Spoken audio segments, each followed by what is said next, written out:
Welcome to Physiology. Today we're going to be talking about excess post-oxygen consumption, or EPOC. So we're going to dive into this graph and just look at what it's showing us and highlight some details and learn more about EPOC. So the first thing to note is on our y-axis, we have VO2, which is going to be a measurement of intensity. We also have VO2 at rest as our starting point. So you'll notice the whole graph is kind of elevated a little bit because our VO2 at rest is not zero. Generally, it's about 3.5 milliliters per kilogram per minute. And so that's why the whole graph is not sitting on the zero of the axis. With our x-axis, we're going to see exercise, and this is over a duration or a period of time. And then we're going to have a recovery portion as well. So when we start exercise, it's going to take a little bit for our body to catch up to the demands of exercise, meaning we can't immediately see the increase in heart rate. We're not going to immediately see our metabolic processes firing. While those do happen quickly, it's going to take a little bit of time. And so we're going to have what's referred to as our O2 deficit. So again, the demands of exercise aren't quite being met by our physiological processes. They are eventually, but it's going to take time to do that.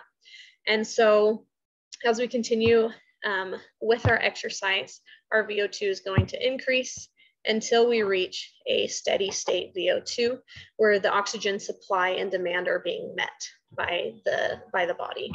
And so again, that's referred to as the steady state VO2. And then when we stop exercise, you guys have probably experienced this before. When you stop exercise, you're still going to have an elevated heart rate. Body temperatures are still going to be increased. We're still going to be breathing heavy, right? Even though we stopped exercising. And the reason for that is EPOC. So again, EPOC stands for excess post-oxygen consumption. And the contributors to that are things like elevated heart rate, elevated hormones, increased temperature, et cetera. And we'll cover those details in the next slide. But after we stop exercise, we have this little bit of a deficit to make up for. So our supply and demand didn't quite match up at the beginning. And then eventually we catch up to the demands of exercise.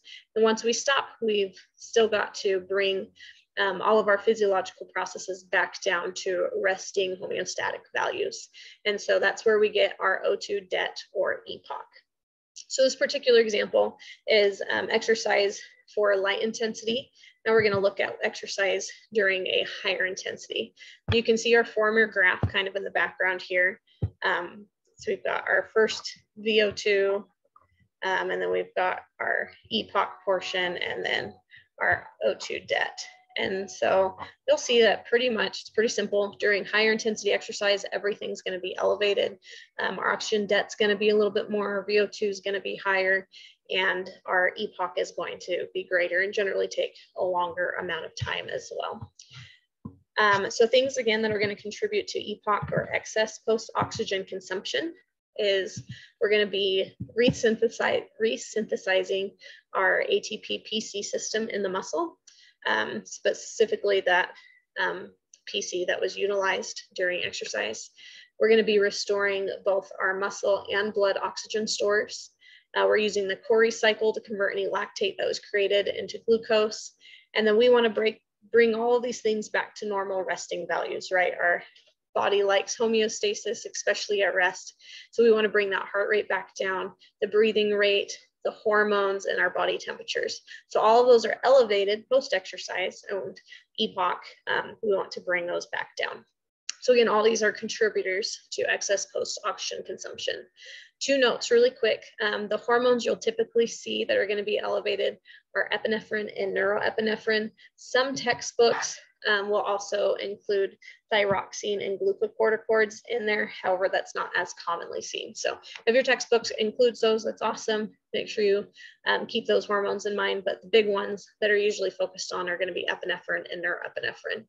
And then one of the reasons that our body temperatures are elevated is because of the increase in overall enzyme activity in our bodies during exercise. I did include two more things that contribute to EPOC. Blood returning to the lungs from active muscles contribute to about 10%, as well as restoring oxygen that was lost in bodily fluids and that were bound to myoglobin within the muscle will contribute anywhere from 2 to 5%. So those ones aren't as commonly referred to in like your basic exercise physiology textbook. But if you're going a little bit more in depth, those two will generally be added to our list. So one last thing with EPOC, and then we've covered it all. So there's two portions of EPOC. There's the rapid portion and the slow portion. So the rapid portion I have with the star next to it. So we're coming down really quick, and then it's more of a gradual curve that we're following. So the rapid portion usually occurs within 2 to 3 minutes. And again, as the name implies, it happens quickly. So we resynthesize the PC within the muscle very rapidly, as well as restoring muscle and blood oxygen, storage of oxygen. So those happen very quickly, again, within 2 to 3 minutes.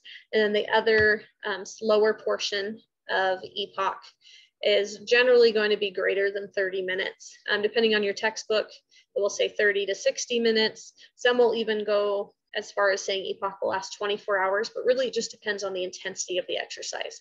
The more intense the exercise, the bigger the EPOC, and the longer that portion of EPOC will be. So if you have any questions for anything we didn't cover, go ahead and shoot a note in the comments, and I'll be happy to address those.